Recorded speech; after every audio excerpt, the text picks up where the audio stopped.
Okay. I was not recording this before, so I have to start now. Thank you, Eric. This is Daniel Nolasco, and we are in the live lecture on the dynamic simulation of wastewater treatment plants.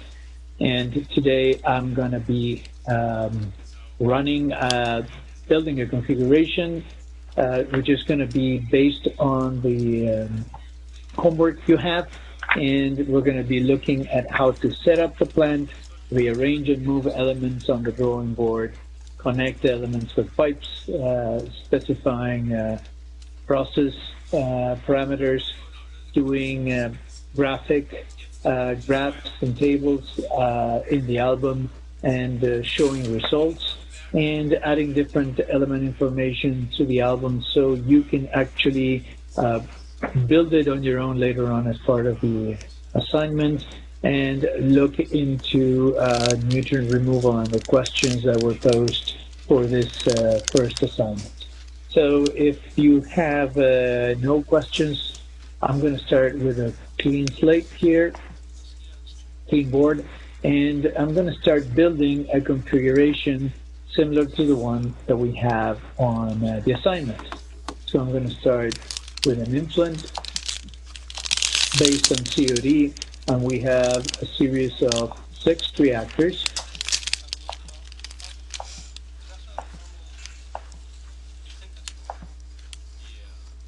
Followed by a clarifier, and checking now it is an ideal clarifier.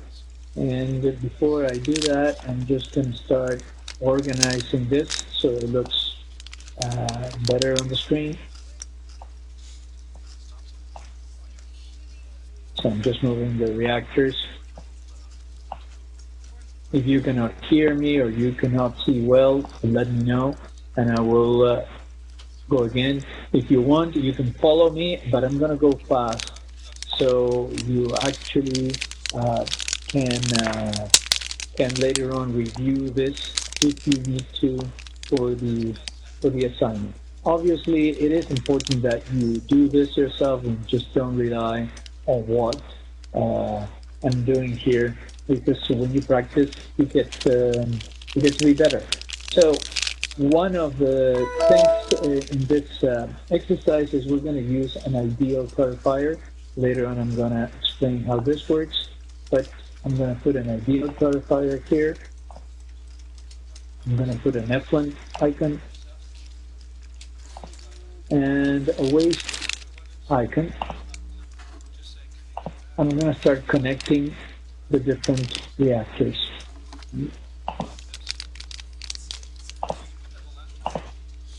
Using the arrows.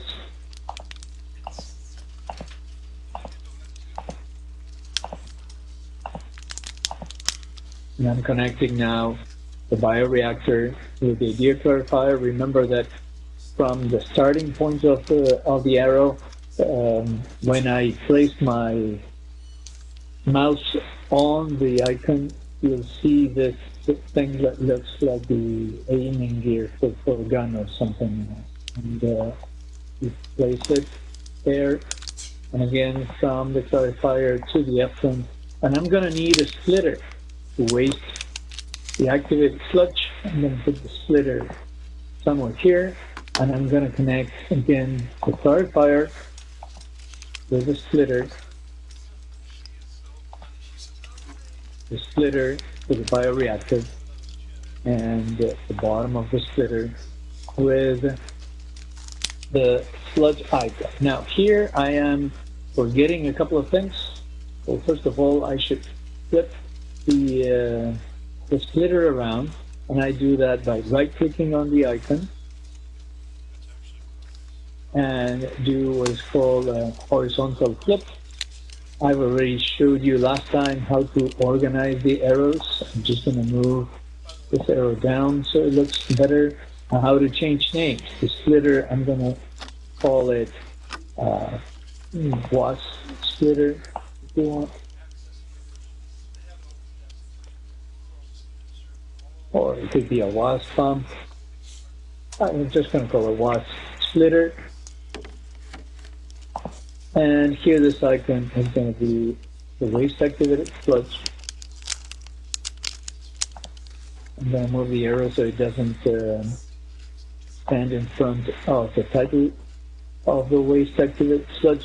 And if you notice the assignment, I have an internal recirculation that goes from here to the first reactor, and I forgot to do it. So I'm going to press on the hand or go escape, stand on the arrow, go delete. There we go. I'm going to delete it. And here I'm going to put again a splitter. Turn the splitter will turn red when I stand on it. There's a difference between that and a side stream mixer or a combiner. This is a splitter. I'll put the splitter here. Again, it's not looking the position I want, so I'm going to flip it vertically. Again, this is just for aesthetics, but if you have the plan well laid out in a way that is not confusing to the user, simulations run better. So this, I'm going to call it nitrified mixed liquor splitter, or NML for short. I'm going to change the name. So I'm going to right click on it. I'm going to put name, and I'm going to put nitrified mixed liquor. I could put splitter, but I'm not sure if it's going to put splitter or current. If it doesn't look very well, I'm just going to move the icons a little bit to the right. So there we go. There's an independent. The name is there. And now I'm going to go with the arrow, connect to the splitter, from the splitter to the clarifier. And now from this splitter, I'm going to go to the first tank. Notice two things. First, if you're following the assignment, you're going to see that out here, there was, in the drawing, there were two mixers of this shape, which is side stream mixer, that would connect pipes, two pipes into one. You actually do not need that. It was done just for sake of clarity. In this case, you can just go directly inside the reactor with the arrow and it will take it. To avoid confusion with this one, I'm just going to grab it and move it up. So now we have these 4 bioreactors that I'm going to turn into unaerated reactors in a minute, and followed by 2 more reactors that are going to be aerated, and an internal recirculation of mixed that hopefully will be nitrified. So that's why we call it NML splitter, and NML current, followed by an LDO clarifier, final electron, and then return activated sludge stream, and a waste activated sludge splitter or pump that goes into sludge. So, all right. So let's start adding characteristics, basically an operational characteristics to these unit processes. So each of these reactors is going to have a volume of 1 million gallons. So if I double click on it and I go volume, I will have to enter here 1 million gallons. But what I see, yes. Hello? Did someone ask you something? Daniel? I cannot hear you very well. Who's that? Hello? Could you please press the chat and send me a message, because I cannot hear you. Can you hear me? Eric? Can you hear me now? Can you hear me now, Daniel? Yes. Okay, can you hear me, Eric? Yeah, you were fading. I think you were fading. You were, I'm not sure what it was, because there weren't any open mics, but your audio was dropping a little bit. So give it another try. Sorry to interrupt. Okay. All right, no, that's all right. Okay, if anybody doesn't hear, Yes. Stay near the mic. That's my advice. Okay. Well, I don't have a mic. I'm just using the computer mic, which is what I've used in all the sessions so far.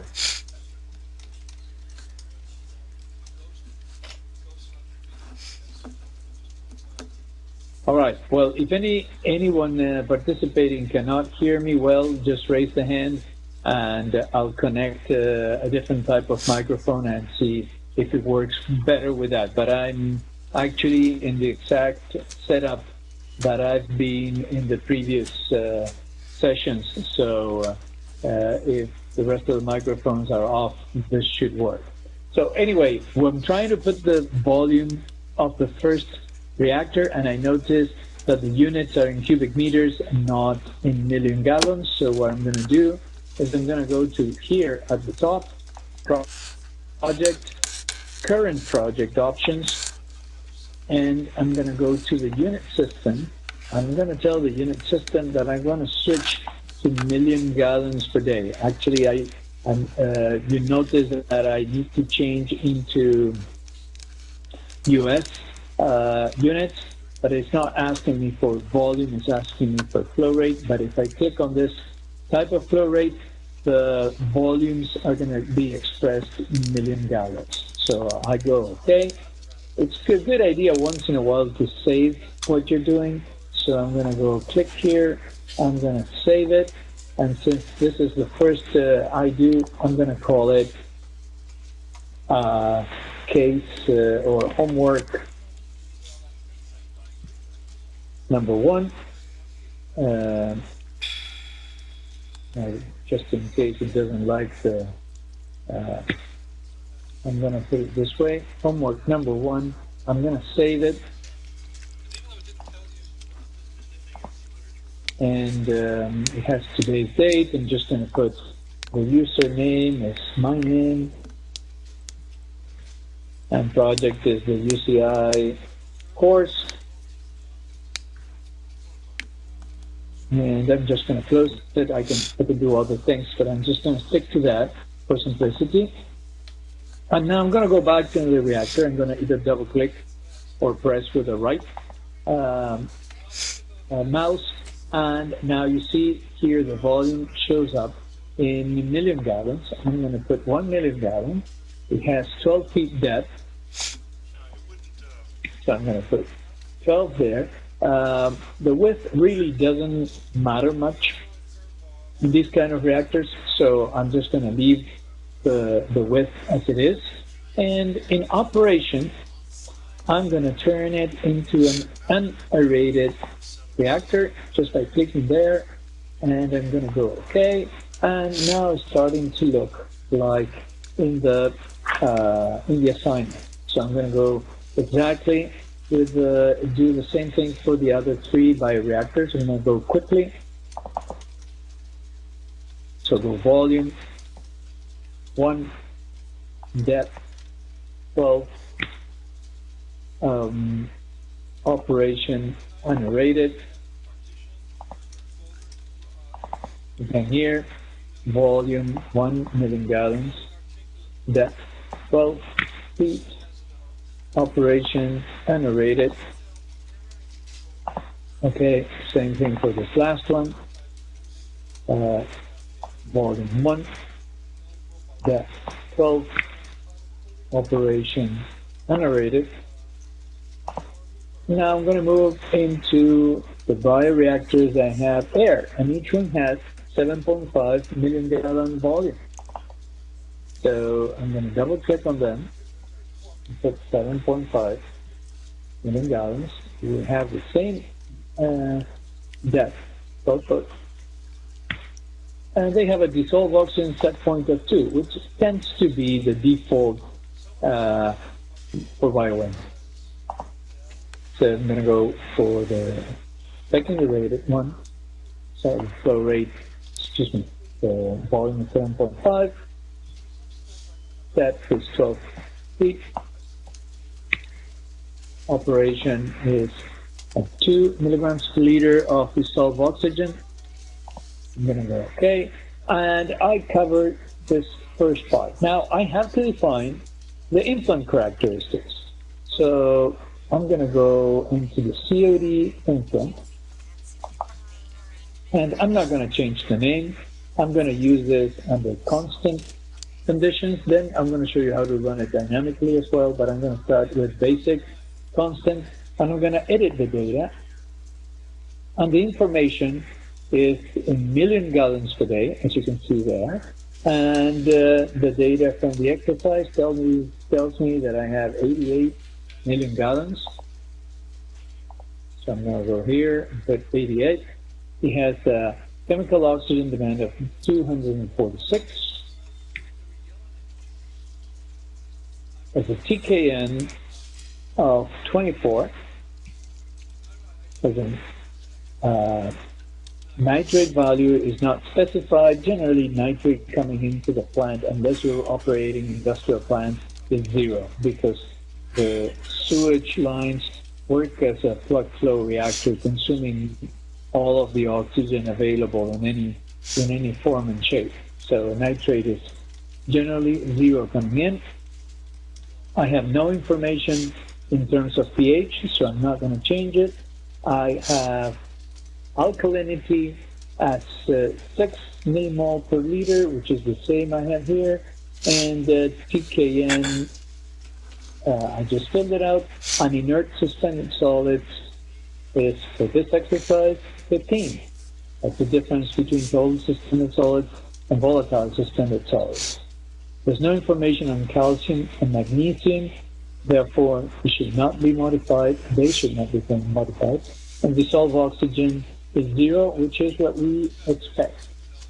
So we close this, but there's information about wastewater fractions. Remember that I mentioned that the COD is not only one type of COD, there's different fractions of the COD, and this is what is here being modified or requested to be modified. And it says the fraction of biodegradable, readily biodegradable, is not 0.16 as we have by default, but 0.12. So I'm going to change it, and the fraction of unbiodegradable soluble COD is 0.07 instead of 0.05. And I don't know if you noticed, but it's starting to turn red. All the parameters that are not identical to those that are by default. The fraction of unbiodegradable particulate COD, this is always expressed as grams of COD that are unbiodegradable particulate over grams of total COD, are in this case 0.1. And the fraction of TKN, that is ammonia, the FNA, expressed as grams of ammonia nitrogen per grams of TKN, are 0.75 instead of the default 0.66. So I'm going to put 0.75, and basically we have the influent wastewater characterized according to the exercise. So I click there. Remember, if you're following me, I'm going a bit too fast. The idea is only those of you that are very quick to follow, and the rest just look at it or do as much as you can, because later on you can take the time. This is all described in the assignment paper, which is in PDF and has been posted, so you can follow it. So I saved it, and I have to put the return activated sludge flow rate, which is 44 megagallons per day, or 50% of the infant, and I go that is set up in the clarifier. So double click on the clarifier, and I also have to put the clarifier characteristics. So the area is 123,000 square foot. 123,000 square foot with a depth of 14 feet. And under flow split, you're going to have the underflow concentration, which is the underflow concentration is the return activate sludge, which is supposed to be 44 megagallons per day, which is equivalent to 50% of the incoming wastewater flow rate. So we have defined this. We're not going to be touching the settling model, but being an ideal clarifier, rather than having a mechanistic model for thickening and clarification, we actually have a very simple model in which we express the percentage of the incoming mixed liquor that is being captured and sent to the bottom of the clarifier. In this case, by default, we have 99.8%. And there is a very simple indication of where the sludge blanket is, which is a fraction of the settler height, and it's set at 5%. So with these clarifiers can also be turned on as biological models. What does that mean? It means that if I click here, the sludge blanket in the clarifier, which in this case is just 5% of the total depth of the clarifier, would have biological reactions as if it was a reactor. The reactor would be non-aerated, and it would be anaerobic or anoxic depending on the type of configuration and the operation of the system. Generally, we recommend not to turn on biological reactions inside the clarifier unless you really need to. The reason for that being is it slows down the process, and generally it doesn't add more information, more valuable information. So I'm just going to turn it off, and I'm going to leave the system with the new dimensions, the underflow rate, as we need it. So now we need to add the nitrified mixed liquor recycle rate, which is set from the slitter. So I double click on the slitter, and I can indicate the rate on the side. That is the rate on this part of the pipe, which is the side of the pipe.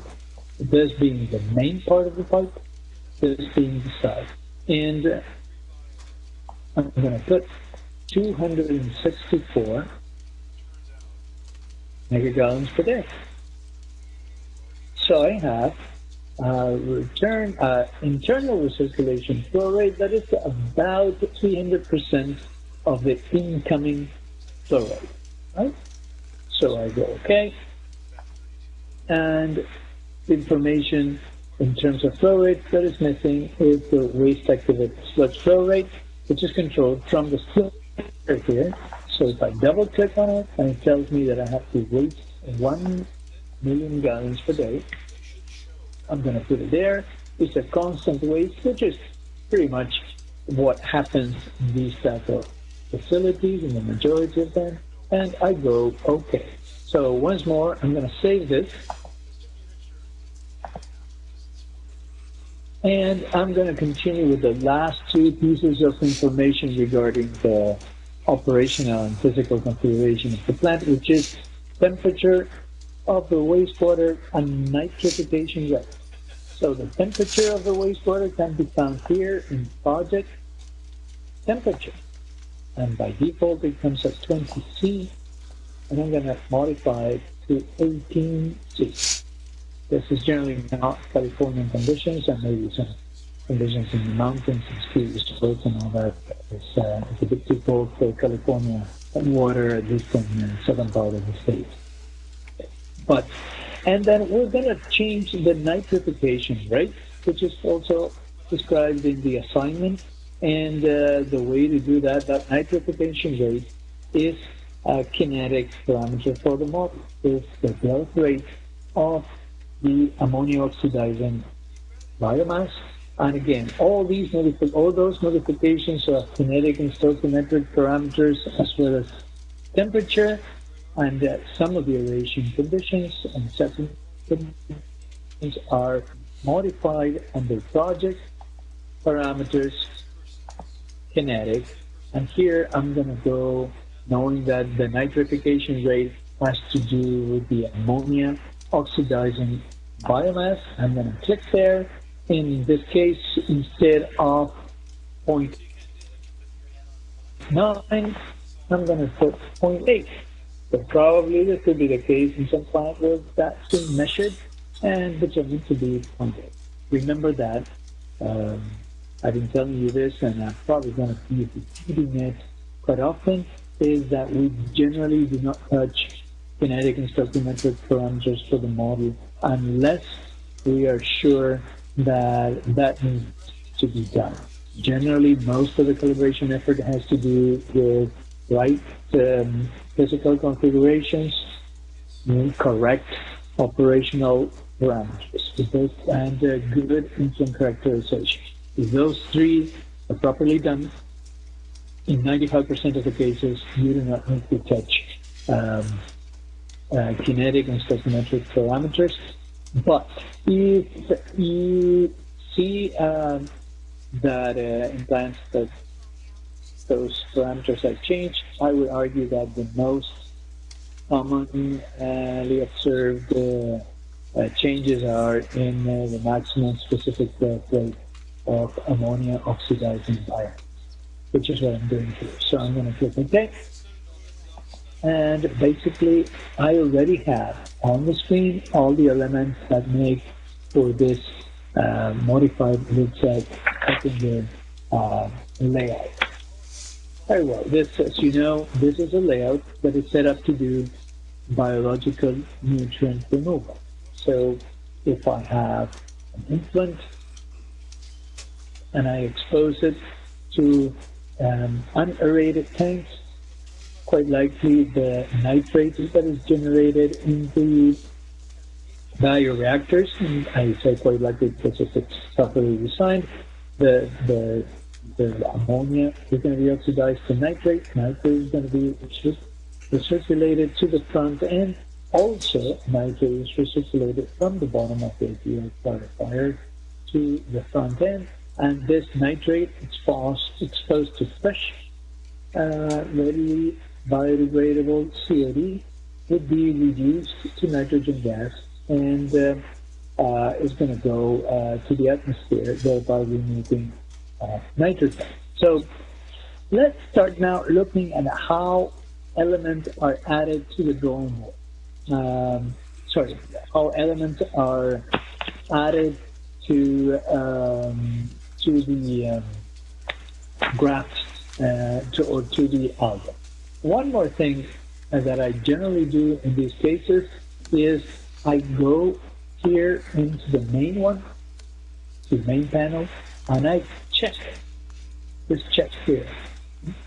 This is going to tell me if all the information provided makes sense. So for instance, if I put 0 to the volume of a reactor, quite likely I'm not going to be able to save that value. But in many cases, I could add in a very complex plant, I can have an extra biological reactor far away that I have not touched, for which I have not added any information, and probably not connected. And if for whatever reason that fell off the screen and I can see it, when I try to run the simulation, it would not allow me to do so. And simulations are run with these two icons here that now I cannot use. So this checkpoint here allows me to see if everything is okay. And in many cases, it picks up mistakes. For instance, the bioreactor 25, it's telling me that there's no data specified for it. Or it doesn't have complete pipe connections. So I find it, I either reconnect it, or in this particular case that I don't need it, I take it out by deleting it. Same thing if I had not specified side stream flow rates for splitters, it will give me the notice, and I will come here and see if it's okay that I don't change parameters. So in general, the warnings are related to items that I have put on the screen that are part of my plan, and they're either not connected or we have not assigned any parameters to it. It just stands strange. All right, so now we have a plant that is being set up. And the first thing I'm going to do is I'm going to run this plant to steady state. And that is done by pressing this watch here that is crossed, or by using also the F6 key. Like I'm using an Apple, so I don't have an F6 key that readily available. So I'm just going to be pressing here the clock. And this window, dialog window, comes up. And what the dialog window tells me is that you want to start this steady state simulation from seed conditions, or you have already run this plant before and have some current values from which you want to start. Because if you start from either a previous steady state simulation or current values that are actually the result of having run the model under a certain operating condition, you will reach steady state much faster than if you run from seed conditions. What are seed conditions? Seed conditions are the concentration of microorganisms in each of these tanks that are needed to get the plant up and running. So I'm going to say that I'm going to start from seed since I have not run this before, and I go click, and what you see is how BioWin mathematically is trying to reach a condition in which all parameters, or the derivative of each of these parameters with respect to time, is as close to zero as possible. And that is what here it calls error. This is the summation of dx dt, x being any of the state variables in any and all of the reactors and items. And the summation of all of those, it needs to be fairly close to zero to be considered the system to be at steady state. And that's why it displays an error, which is that summation of all the derivatives over time. Okay, so here it says it found the solution. So I click OK, and before doing anything, I can just start walking, quote unquote, walking the plant by putting the hand onto each of the items and see what type of results I'm getting. Now, if I stand just on the infant, these are all not results, but actually what I have input into this pipe.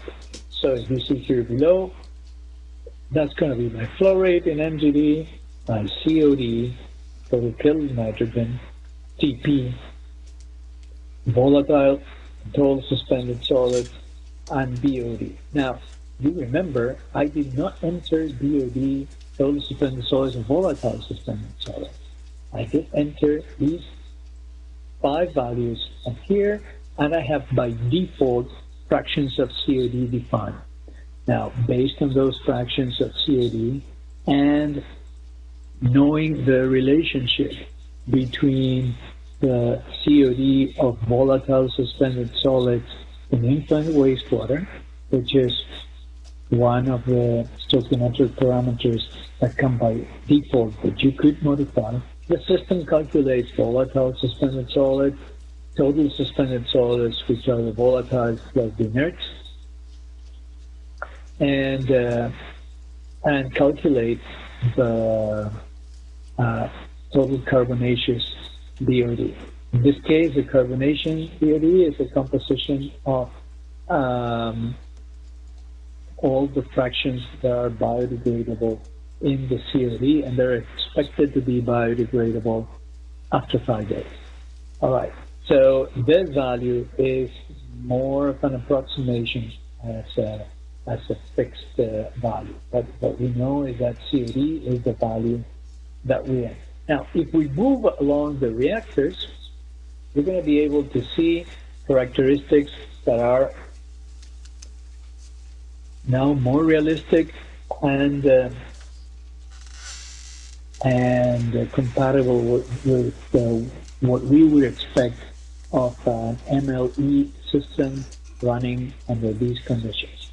So in the first reactor where I stood up, it tells me that it has 1/10 of an hour of retention time, so it's really short. But the ammonia is 4.56, so you already see some lower concentration than in the conditions. It gives me nitrate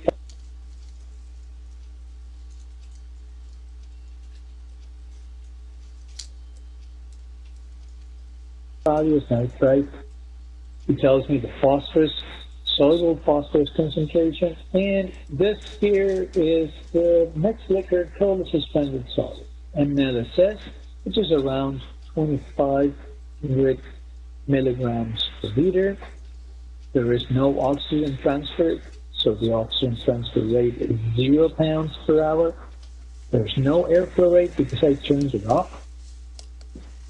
And the same thing will happen with the other 4 reactors, which will share a very similar concentration of total suspended solid, or i.e. the same mixed liquor. Now, if we go to the aerated reactors, now we have higher hydraulic retention time. In this case, it's about half an hour. Notice that this plant is really operated under high rate conditions. And I'm pretty sure you wouldn't find many DNR systems running in such a tight leash and such a tight condition. But anyway, for the exercise, this works okay. This is half an hour HFT, half an hour HFT, and then in that short hydraulic retention time, the system is achieving an ammonia, soluble ammonia, in the last reactor of about 0.71, which should be fairly close to what you see in the final effluent, because under steady state conditions, the soluble, the concentration of soluble material in the last reactor should be the same as in the final effluent. So this is not the case if you're running dynamically, because there's a delay between the last reactor and the effluent. But in this case, it's steady state, there's no delay, and this all has reached equilibrium. And we have that ammonia here is 0.71, same as in the effluent here, 0.71. We can look at nitrates, so there is obviously some level of denitrification, because we're coming into the plant with about 24 pKn, and we're getting out of the plant with a pKn of 3.3 plus nitrate of 5.4. So we're roughly in the order of 8 milligrams per liter of total nitrogen. Here we have it, 8.54. So that means that we are actually removing nitrogen in this site, which is why we designed MLEs in the first place. So this is looking good, but many times we want to see the results displayed in a way that we can show our clients, or that we can pass the results onto an Excel spreadsheet for further analysis. So how do we go about that? Well, we use what is called the album. So if you stand here next to the tools, you're going to see an icon that is called album. I can click on this. In this case, I'm not going to see anything because I have not built any elements to this album, but this is the way BioInc uses to display information. So I can go to the first page, which is also a blank page, and I'm going to build a table with results in this first page. So basically, I'm going to change the name, and I can stand here with a click with the right button, and I'm going to go and say rename the page. So I'm going to call it summary table. Click on the name you want. It's going to be summary table, and I'm going to click to the right here, and I see the different options. I can put a chart, I can put a table, I can put element information, and I can put rates there. I'm going to show you what each of those do. I'm going to start with table. So when I click on table, a table editor comes up. And what the table editor is a combination of a set of panels or windows that are at the top end of this table, and they contain combined variables, state variables, element-specific variables, and water chemistry variables. And if I look at the bottom part, what we have is elements. What are the elements? Well, they are the icons that I placed on the screen. So in this case, by reactor, CODF, all what I clicked and pasted on the screen is considered to be an element. So the way this works is I define what parameter I'd like to see displayed on the table, and then I display underneath, I indicate where do I want to see the concentration of or the value of that parameter. So the parameter can be expressed as concentrations, as mass rates, as both. Generally, we use concentrations. So I am interested, for instance, in knowing what the ammonia concentration is. So I'm going to click on ammonia. I'm going to click to the arrow, and that's going to be one of my selected variables for display.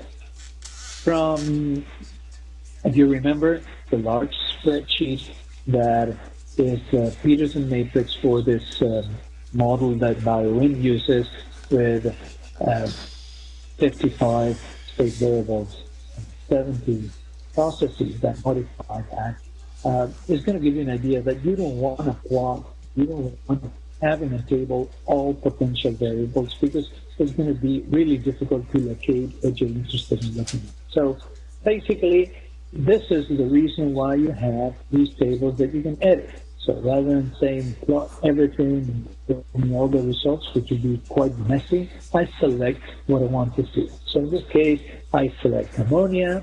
I'm going to select flow rate. Another way of putting it is by double-clicking on it, which is what I just did. So I didn't press the arrow. I double-clicked on it, and I keep moving down and see what I'm interested in looking at. So I'm interested in nitrate. Double-click on it. Nitrite. Double-click on it.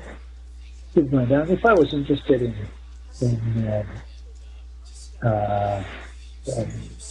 greenhouse gases, I can click on nitrous oxide. In this case, I'm not interested in that. I'm more interested in seeing what happens with the nutrients and with solids. So here I have phosphate, and I'm going to keep going down. And temperature, I'm going to stop here, and these are the values that at least are state variables that I want to display. But I may also want to display other combined variables. So just to remind you, state variables are those variables that are used by the model. So as I mentioned before, we have about 55 state variables, and combined variables are those parameters that are made up actually of combinations of state variables. For instance, BOD, in this case, I have 37 inches, but I'm going to go down, see, so here, I'm going to go down and see, I don't want to have total COD, I'm going to have total kilogram nitrogen, I'm going to look at total nitrogen, I'm going to keep moving down. I'm going to look at total phosphorus, total suspended solids, volatile suspended solids, and I think I'm good with that. And then there's other parameters that are element specific. What do you mean? Well, if you have an aeration tank, well, you can define number of diffusers, airflow rate per diffuser, oxygen transfer efficiency, standard oxygen transfer efficiency. But if instead of that you had a reactor and a digester, you might be interested in knowing the actual dissolved oxygen saturation concentration. Not very common that you need that, but you might be interested, for instance, in plotting here the hydraulic retention time or the oxygen transfer rate. So you can double click and place it here.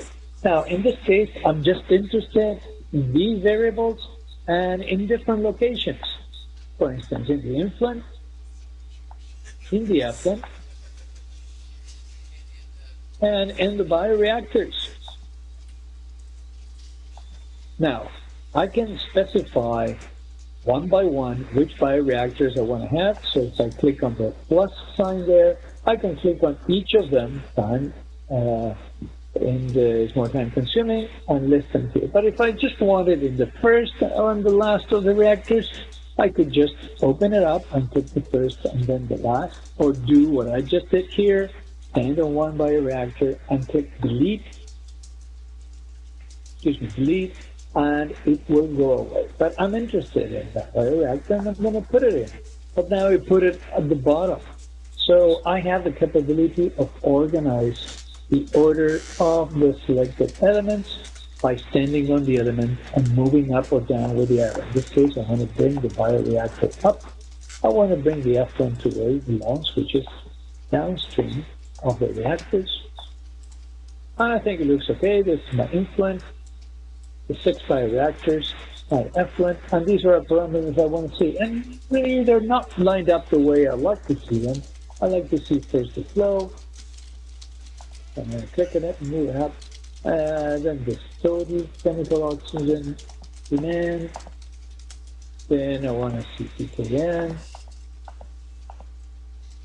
And this looks okay. Then I want to see ammonia, nitrogen, nitrate, nitrite. So this is in my nitrogen series. Then I have phosphorus, orthophosphate, total phosphorus, and then I want total and volatile suspended. Now, if you like what you see, this layout of all these selected variables, right, a small fraction of all the variables that you can use, and these selected elements, which in this case are most of the elements you have. I could also add, if you want, sludge. Very technical sludge. There you go. Right. Now I have, for these elements, I will have all these variables. Click OK, and this is the table. Let me expand it so you can see it. The numbers are very small, but you have all the elements I listed, from the influent through the reactors, effluent, and waste activity sludge, and I have each of the variables that I defined as the variables that I wanted to see expressed here in this table. Now I can click on the table, copy the table, and for instance, I'll add the table to the notes. That's a good thing to do. I'm going to add the table to the notes, or by going, if you notice, I can do it by pressing F2, and I can copy this table also to an Excel spreadsheet. I'm going to do both things. I'm going to show you how it looks. So far, I built a summary table, which I passed on to the notes. So here's the summary table I put for my steady state solution, and I can write up here, this is my first run. I have not done anything, any change to the plant data. The results for today, which is April 23rd, are as follows. Now, if you do a lot of modeling, you can do a lot of writing here. You can even explain your client how things work, and then you can copy the whole thing and paste it somewhere. And this will travel always with your layout. As long as you save the layout, which I'm going to do here, it's good practice to save frequently. Now I have built the table, and I mentioned that I could pass on the table to Excel. Look at that. I open up Excel. I'm going to get a workbook. And here on the workbook, I stand in the middle. I go copy. And there you go. There's the table that I can now use to run whatever I want to do with it. You see? I can make it look a little bit better. There you go. So now we can see the numbers. We can calculate loadings. We can do removals, which you can also do with BioWin. But you have the table here. All right? Good. I'm just going to close the Excel spreadsheet. I'm not going to save it. Now, what we have done is we put together the layout of an MLE process. We put data, physical and operational data, influence characteristics, and we have built our first table. Now, we can do the same thing and try to do graphs. So how would we add a graph to the album? Well, first we have to open the album. There's two ways to open the album. We can go here to album, click, and it will open up where we left before. I'm going to shut it down. And the other one is you can go Control A. And there you go. You have the album. You can minimize it if you want. Basically, I'm going to go to page 2. And here I'm going to have a graph. So let's call it chart. And there's different types of charts. And I can have a time series chart that is going to show me the variation of whichever parameter I select over time. But since I haven't run a dynamic simulation rate yet, I'm just going to use a graph of current values. And again, I'm interested in seeing parameters like ammonia. Double click on it and it shows up. Flow. No, flow no, because it doesn't vary along. So I'm going to put ammonia. What else? Nitrate, nitrite.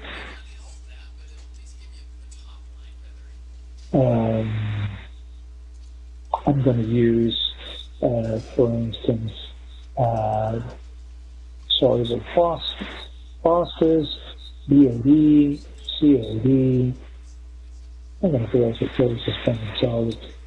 Total killed nitrogen, total nitrogen, total phosphorus. But that is way too much. If I graph this, I'm going to see along the COD, the influence. I'm going to select the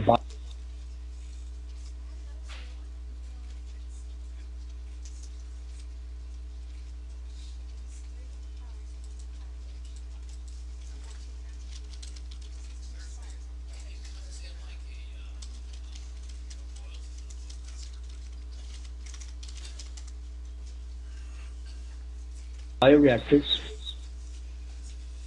I'm going to put the effluent. And I'm going to select the type of plot I want to see. So if I go here and plot, select it, I want to tell that I want to see plot that has the shape of bars, vertical bars. And I'm going to go OK. And this is going to be displayed here. Now, first problem I have is I have too many parameters being displayed, and parameters I have different ranges of values, and that is a bit complicated. So one thing I can do is start getting rid of those parameters that are off range and put them together in a different chart. So how do I do that? Well, two ways. I can build a new chart. So I can go to page 3 or add a new page by going here, album, add page. I will add a new page. And if I put what type of page I want, it's going to tell me, okay, how many panels you want on that new page? 1, 2, three this way, well, whatever you see here is, so I'm going to say I want two panels, horizontal panels. I'm going to put here nitrogen to analysis, just working around this now, and I'm going to go OK. And what I'm going to see is a display that has exactly what I asked for, two panels. So on the top panel, I'm just going to click with the right mouse, put chart, and here, since I called that I want to see the times the nitrogen species, I'm going to input total Kelvin nitrogen. I'm going to input total nitrogen. Not many things, because otherwise I'm going to go off the ammonia and nitrite plus nitrate. I think that's about enough. Moreover, I could probably do two things. I can put ammonia and nitrate in the graph below. So I'm going to stand here, I'm going to read it. And pKn and total nitrogen in the graph above. So I'm going to go again here. I need to tell them where I want to see that. I want to see it in the influent. I want to see it in the bioreactors. I want to see it in the effluent. Which plot? Well, I like these kind of vertical bar plots. So I'm selecting this one. And there you go. I have the first of the series. Here I have total Kelvin nitrogen in the influent and along the bioreactors. Remember that total Kelvin nitrogen is the addition of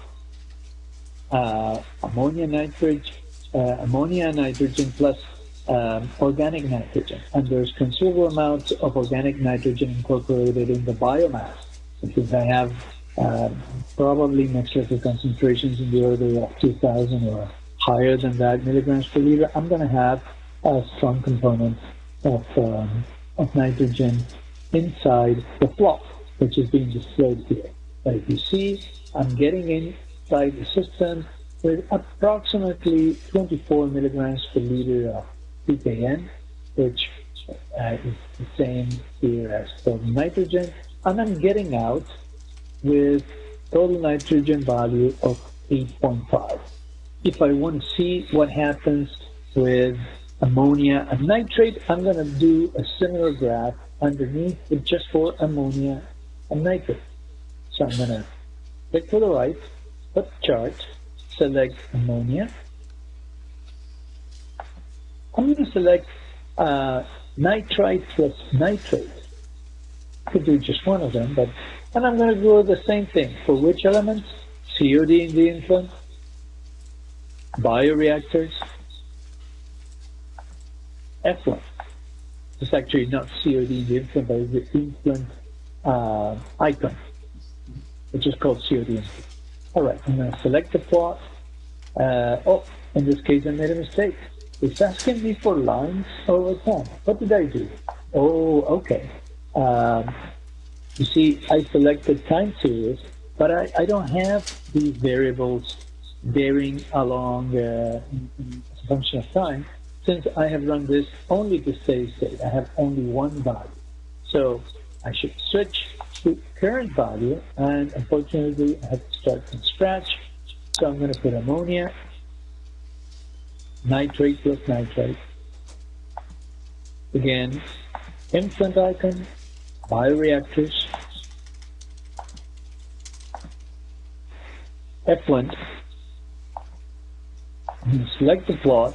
I'm going to do a vertical bar. I just double click on it. And I'm just going to go OK here. And we move this up so you can see, close. And now I have a graph. Oh, interesting. This is the ammonia coming in, and then I'm display how ammonia and nitrate plus nitrate, we would call it NOx, and vary along the bioreactor. So as you can see, along the unaerated reactors, which are the first 4, there is no nitrification. Ammonia is around 4.6, 4.7. There's even some ammonification, that is organic nitrogen going into ammonia. There is some reduction of nitrate, which is what we were expecting because there's denitrification occurring. If I added methanol, this would go much faster. And once I hit the two aerated reactors, which are bioreactor 5 and 6, what you see is that the ammonia is oxidized and thereby being reduced. This goes to 0.7, and nitrate goes up because I'm oxidizing ammonia and I'm gaining on nitrate, that's nitrite, right? Since this is running at steady state, the concentrations of these soluble components in the effluent are going to be the same as in the last reactor. If I was running dynamically, this may not be the same because there's time delay between these two points. They have to go through the clarifier. So I built these two graphs from scratch, or the other thing I could have done is I could have gone to this original graph that I have here. I could click to the right mouse, say edit series, and I could start doing things like either deleting things that I don't want to see or hiding them. How do I hide them? Well, I'm going to start hiding things that are really too high. For instance, total CO2, I don't want to see it, so I'm going to click it out. Total carbonaceous VOD doesn't belong to this graph. And now, if I still see that total nitrogen and total kiloton nitrogen are too high because they take into consideration all the nitrogen in the flock, I'm going to flip them off by going divide the total nitrogen, divide the total nitrogen. Now we have this graph. Let's take a look at it. You could also eliminate phosphorus, total phosphorus, which is a good idea because total phosphorus also takes into account what happens in the...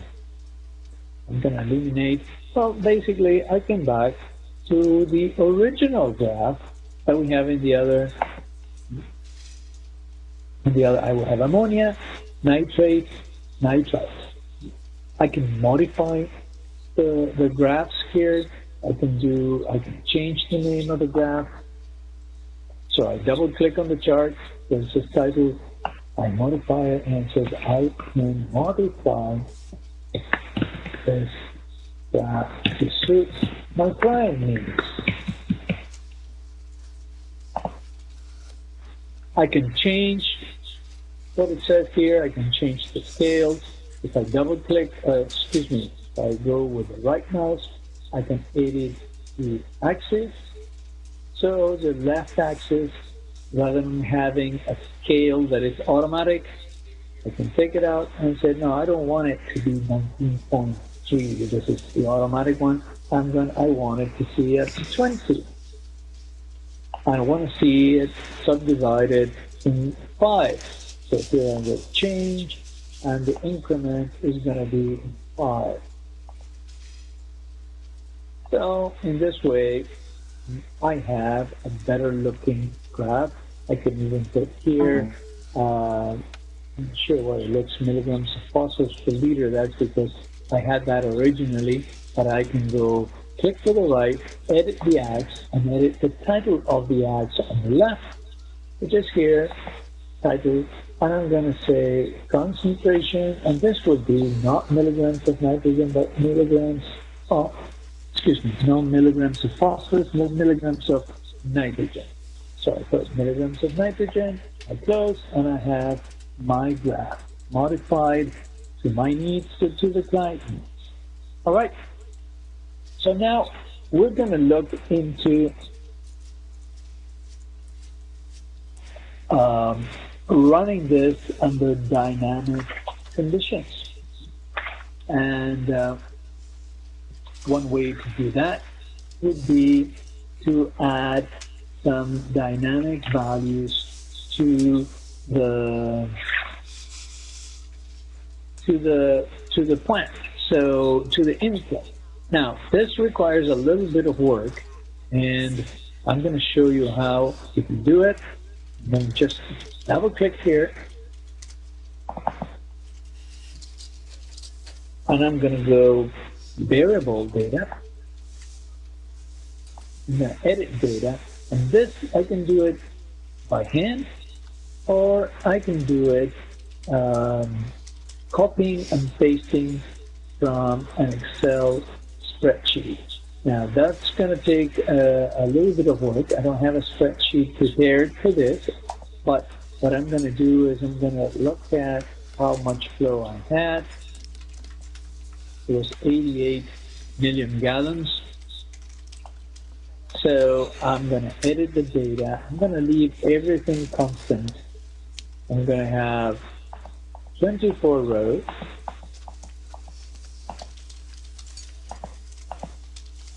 So I'm going to go time. I'm going to go 1, 2, 3, 4, 5, 6, 7, 8, 9. Oops. 8, 9, 10, 11, 12, 13, 14, 15, 16, 17, 18, 19, 20, 21, 22, and 23. So we started with 0, we end up with 23. These are hours. We're going to have million gallons per day. And I'm going to put here, I'm going to start with, instead of 88 at midnight, I'm going to have, 80. And I can start entering values. So what's going to happen? Well, it's going to be 80, 82. No, actually, it's going to be less than that. It's going to be 78. And there's going to be 76. And it's going to be 74, 3 a.m. and 72. Sorry, this is that's tedious, but I'll finish very soon. It's going to be 70 at 5 in the morning, and it's going to start picking up. It's going to be 74. It's going to be 78. It's going to be 84. It's going to be already 90. It's going to be 94 at 11. It's going to be probably 90 again. 88 at noon. 86, a little bit lower than 84. And then we're going to pick up again. 86, 88, 90, 92, 94, 90. 94, 90, and 80. Okay, so now we close this. I'm not going to modify all the rest of the parameters for obvious reasons. It takes some time. But one thing you could do is if you have all the parameters in this order, or any order you might have, but you rearrange them such that we have time, flow, total COD, total total nitrogen, and in the order that are listed here. You have them in an Excel spreadsheet. You can stand here, copy the spreadsheet, stand on this one, go paste, and you can have them all automatically pasted here for further use. In this case, I'm just going to close this. I'm going to go OK. And now, I don't know if you noticed, but there's a dynamic variation here. All the concentrations are going to be the same, but I have a dynamic variation based on flow. I assume the concentrations are the same. Not all plants have information on how concentrations vary all the time. But I'm going to run the model. I'm going to go Control A to open the graph. And this that was static before, and I have run it to steady state. I'm going to run it now to dynamically. Now, since I have modified the flow rate and put a variation that might not be exactly the average, I had used to run to steady state. I'm going to run this to steady state once more. And I can do it from the graph by just clicking either F6 or clicking this cross that is crossed, meaning that there's no change. Instead of running it from seed, I'm going to run it from the current values, which is the same as the last steady state. Run it. It's going to reach equilibrium quite quickly. The different variation you see from the previous result is that probably the flow rate on average is not exactly 88. I'm going to close it, and now I can run it dynamically. So I click on the clock. I click play, and now it's going to ask me for how long I want to run this. Well, I'm going to run from today, April 23rd, 2015, and I'm going to simulate this for 2 days. I can pick any number of days I want, and strongly recommended to run from the last steady state. In this case, is equal as the current values. But it's good to run from the previous steady state, because otherwise, the dynamics that you will observe in the simulation for a 2-day period, if you run from seed values, is just the typical dynamic that you will see in a plant that is being started up. And it would not be a good indication how this plant will behave dynamically when it's already pseudo steady state, which is what you generally have when you run a plant for over a period of weeks, several weeks, and things are kind of balanced around average value. If you did not understand that, please raise your hand and I'll happily repeat that. So I'm going to go start, and we're going to see now how the flow affects the concentrations along time. But this is a graph that is an instantaneous value of what happened. So now what I'm going to want to add to this graph is a dynamic graph. So since I already have a page open here, I'm going to add here and call it, I'm going to rename the page, and I'm going to call it time series flow and other values. And I'm going to click with the right of the mouse. I'm going to ask for charts. And in the charts, I'm going to be interested in seeing flow. You see how it varies along the day.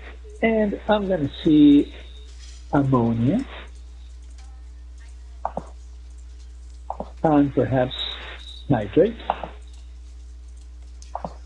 And here, notice I'm standing on time series, because that's what I want to do.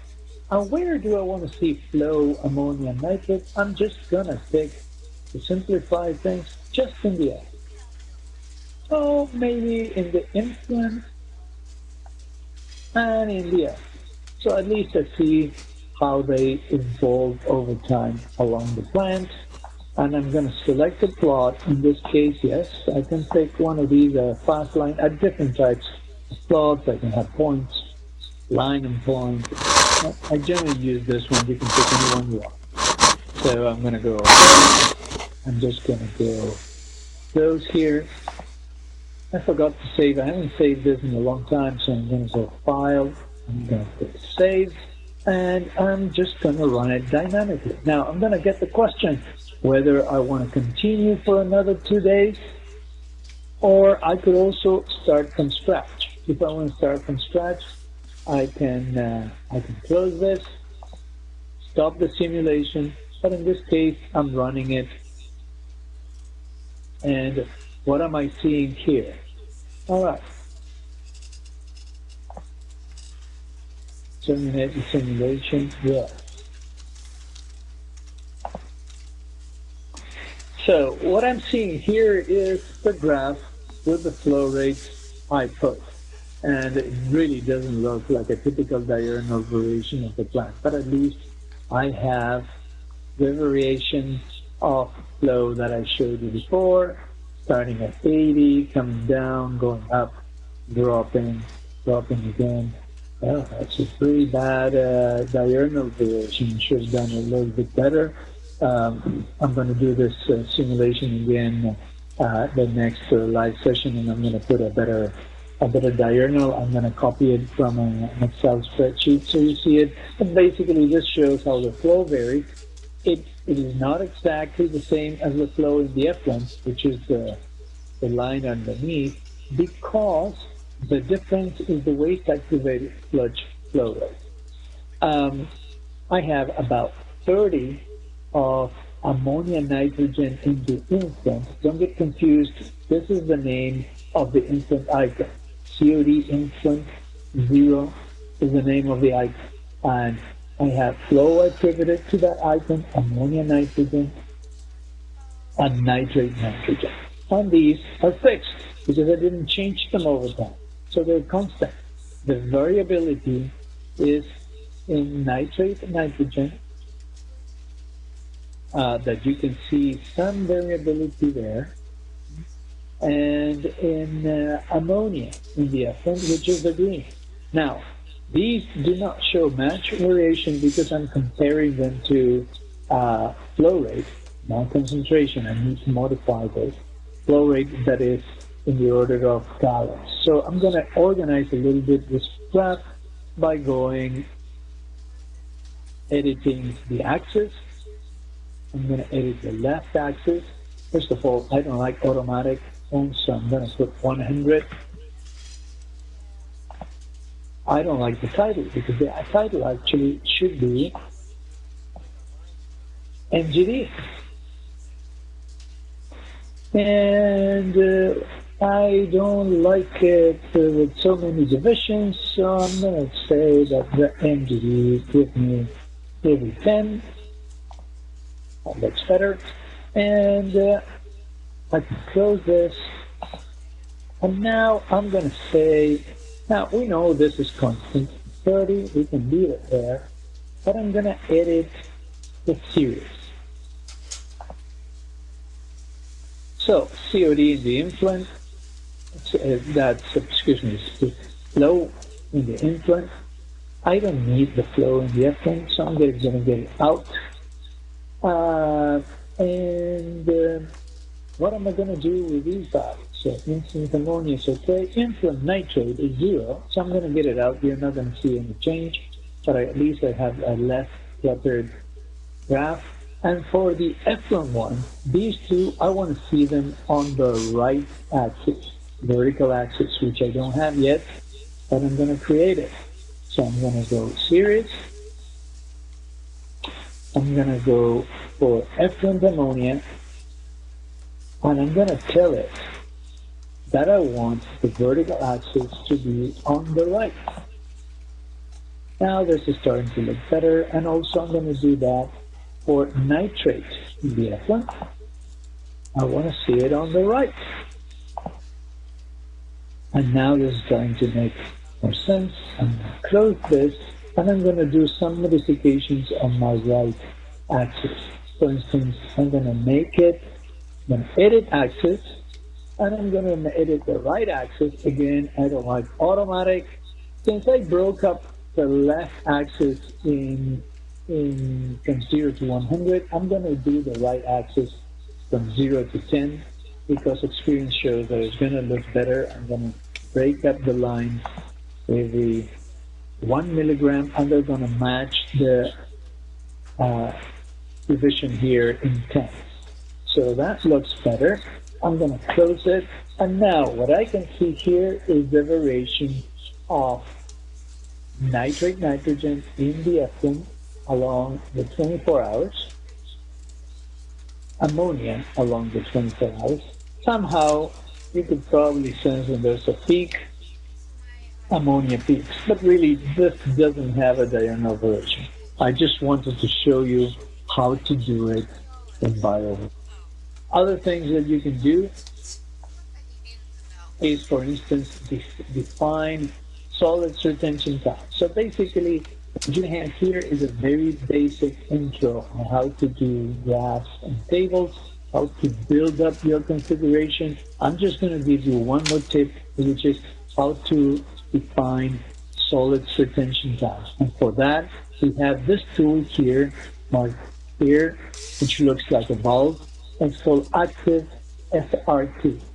And if you remember, SRT is the summation of the biomass in your reactors divided by the biomass that leaves in waste activated sludge. So it is the mixed liquid concentration in these tanks times the volume of each respective tank. That's going to give me the mass of microorganisms or the mass of solids in the system, actually. And I'm going to divide it by the mass of solids that leave the system, which is equal to the flow rate in the waste activated sludge times the concentration of total systemic solids. Now, the system needs, or BioWind needs, the user to tell it how you want the solid retention time or sludge age being calculated. Because some people want to see, for instance, the aerobic SRT, or they want to see the total SRT, including the mass of solids in the ideal clarifier. Or some of them want to see not only in the denominator the sludge that leaves with the wasp, but also they think that it's important to see the sludge that leaves in the effluent, because when clarifiers fail, you can have a considerable amount of sludge leaving in the final effluent. So since there's more than one way to define solids retention time, the tool here allows you to do it the way you want. So you're going to see, first this is the name of you want to give it, because you may have more than one SRT defined. And this is the numerator of that fraction, in this case as the total mass of solids. And I'm going to define where those solids are. In my case, I just want to have the solids in the bioreactor. You could add the clarifier, but I'm just going to do the traditional way, which is taking the elements for calculation of total mass as the 6 bioreactors that we have, and I'm going to divide that by the mass of solids that leaves with the waste activated sludge. I'm going to go OK. I'm going to go OK. And if I run the simulation once more, say, for instance, steady state, by taking the steady state and running it, I'm going to run from the last steady state so it reaches steady state faster. We've done it. I'm going to look down here, and this system, the way it's being set up, it has around 7 days SRT, actually 6.6, but these calculations are approximate, so that is sludge age or mean cell residence time.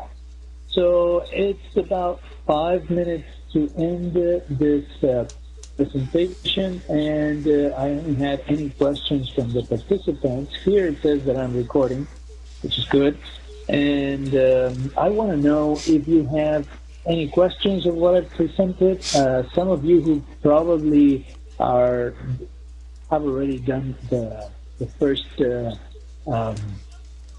homework, you probably knew part of what I presented, but I just wanted to show you how I do it, have an idea of the speed, things, comments along the way.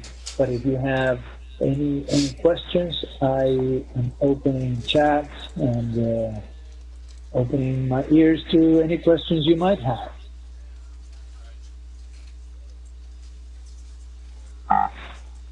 Carla, please. Can you hear me? No. Oh, okay. Yeah. So what is the difference between a line plot and a fast line plot? Oh, that's a good question. I don't know. They generally use the fast plot. So I'm just going to see it.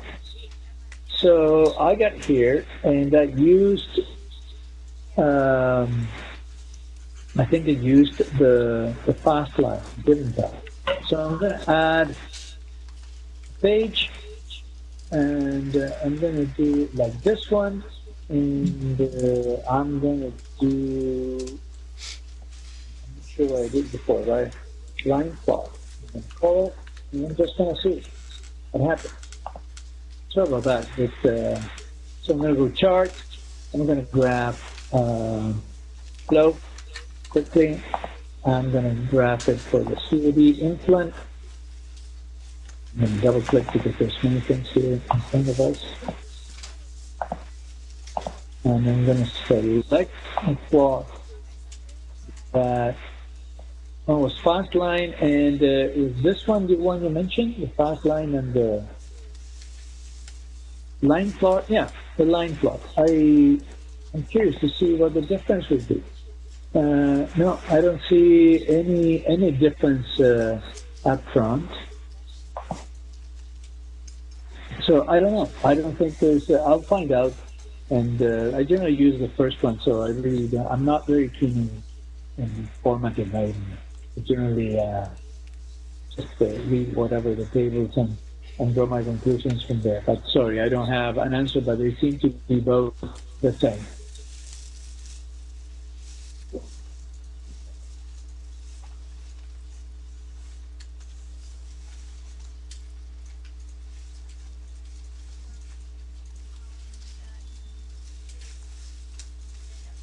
Oh, okay. When is assignment 1 due? Larry is asking. You can submit it anytime this coming week. I think it's posted that you have to submit it. It's actually, let me see. Google Chrome. Just a minute, I'll get back to you. Online course. So I have to log in.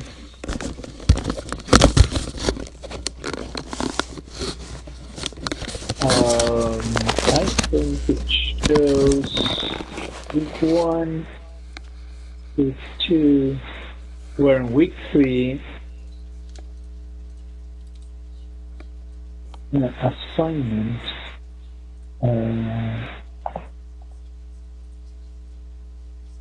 All right, is technically due tomorrow, but don't worry. I mean, you can wait until I can wait until next Tuesday. Most of the people that participate in this course are experienced engineers and practitioners. You know, I'm not going to be doing a lot of. Yeah, I'm not going to. Yeah, I'm going to treat you as we are colleagues and practitioners. So basically, the important thing is that you finish it. You know, you finish it before we start with a new topic, because otherwise you miss. If you don't have the practice, you're going to miss. You're going to miss what comes up, because you're going to see that the assignments build up on the previous one. So if you're not done, you're going to miss what comes next. But I would say that if you can have it by Tuesday before the live lecture, would be a pretty good idea. All right. And what you can do is you mail me the BioWin configuration. I'll just take a look at it, and then we discuss results, because I would like to discuss results this coming Tuesday. There's